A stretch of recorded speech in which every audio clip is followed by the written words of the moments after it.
on, everybody out there? This is Popular Stranger, and we are back at you again today with another Madden 21 gameplay video. What you're going to see in this video is some highlights from the Twitch Madden 21 gameplay stream that was today, featuring Kralo and Clint Oldenburg. Lots of videos coming out on my channel today covering this information. So if you guys are new here, you're looking for Madden 21 news, make sure you go ahead and hit that subscribe button. Like I said, lots of videos. Go check my feed here. You're going to see a bunch of them tonight. In this video, we're specifically talking about some new offense and defense adjustments and features that have been added for Madden 21. The first that they're going to talk about, and I will show you guys the actual stream so you can hear it from their mouths rather than mine. I'm just going to give my quick input here.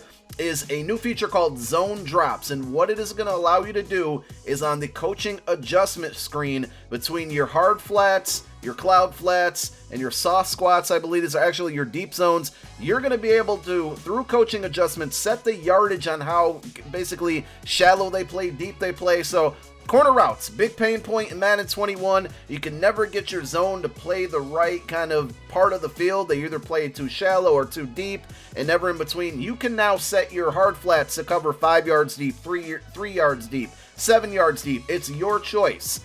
Same with deep zones, same with cloud flats. Really, really cool. Also, you can set these globally, and it stays that way for the rest of the game, but you can check out of them from the player adjustment screen, pre-snap. So you'll hear more information about it in a moment, but that's one thing. We're going to talk about passing animations.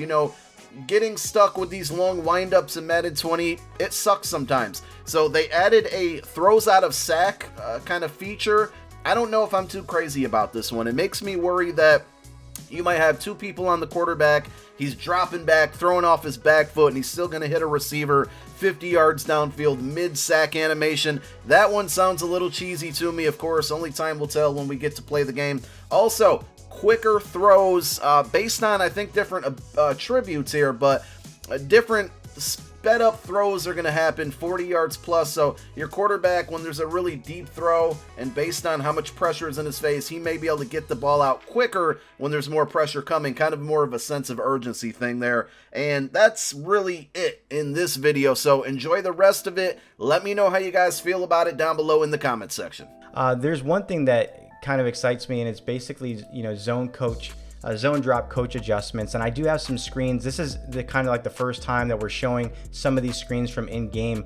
I'm going to go ahead and put them up on the screen. One of the things this year that I think some of our hardcore players are going to be excited about are the ability to go ahead and make these coaching adjustments for zone drops in the flats. You'll see here that's going to override the drop depth for hard flat, cloud flat, and soft squat zones. Not just that, but when we go ahead and look at the zone drops for the curl flats, you're going to override the drop depth for the curl flat, the quarter flat, and the seam flat zones. And then when we talk about the zone drops for the hooks, this is going to override the drop depth for the hook curl, the 3 rec hook, and then the middle read and the vertical hook zones. So I just kind of wanted to showcase that. Clint, I do have a screenshot up right now where I kind of went and I modified some of these settings in coaching adjustments. I want you to talk a little bit about this because, again, this is a feature that probably not your average or casual Madden player is going to be aware about, but it's going to be more for that hardcore individual that's been playing this and they want to have a little bit more, for lack of better words, customization or control when it comes to their specific zones.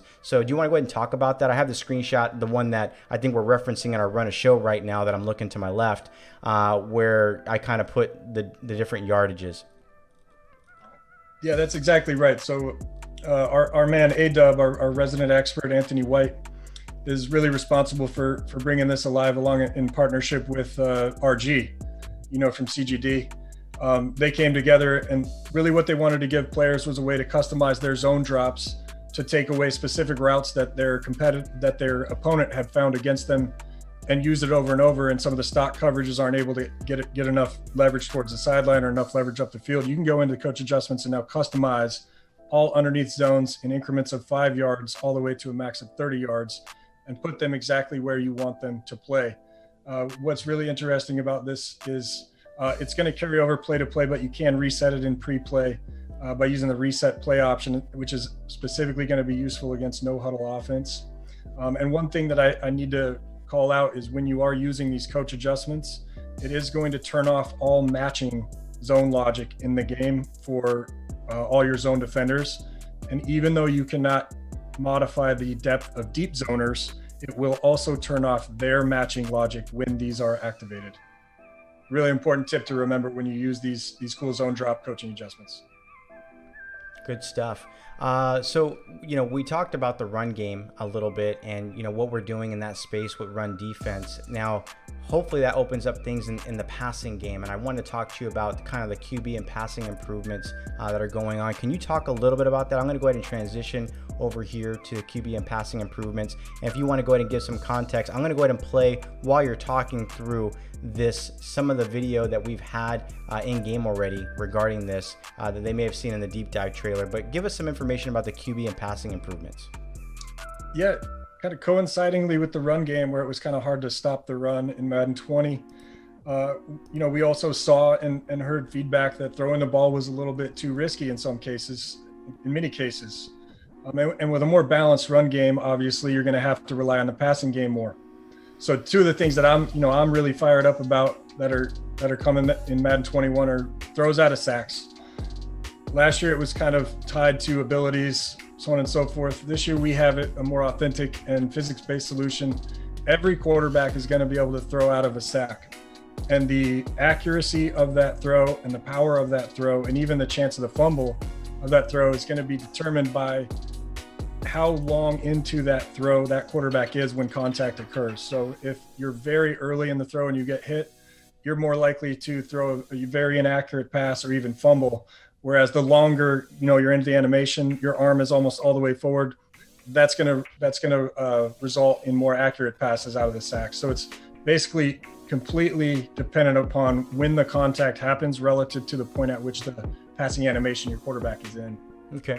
No, that's good to know. And I think one of the things I do want to highlight for those people that are watching the stream is that everything that you're seeing here, and you'll see it in some of the slide presentations that we're doing, that everything is a work in progress. So the game is still being developed. We're trying to show you guys some of the stuff that's very early on. You guys have seen some of the gameplay that's there. The team is going to continue to refine that, but I just want to call that out as a reminder that things that you're seeing are not completely final. It's still in the development cycle, but we wanted to make sure that we kind of provided you some of that information. Some stuff has been already put out there in the public that you may have seen in the gameplay trailer, that you may have seen in the deep dive, and that's what we're kind of covering to give more context. But again, just wanted to call that out. Now, Clint, I know last year... Don't forget about the deep passes under pressure. Yeah, so I have that actually here in the video. I'll go ahead and play it. I think it's when Rodgers... actually, no, sorry.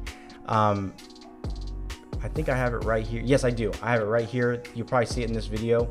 Where it's under pressure inaccurate. So there's like a little bit of a clip right there that you'll see in the video. Apologies about that. If you want to talk more about that, we can before we go into defensive. There's a new feature there that I think our players are going to be really excited about.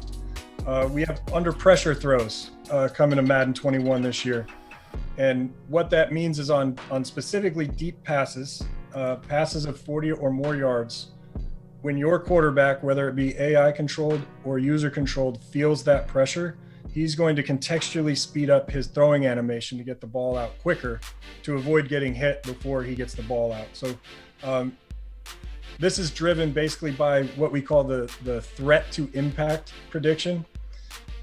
What this means is at the time of the pass, as soon as that button input has been received or as soon as the AI has decided they want to throw it, if the quarterback thinks he's going to be hit before the release of the pass, he'll use an under pressure throw.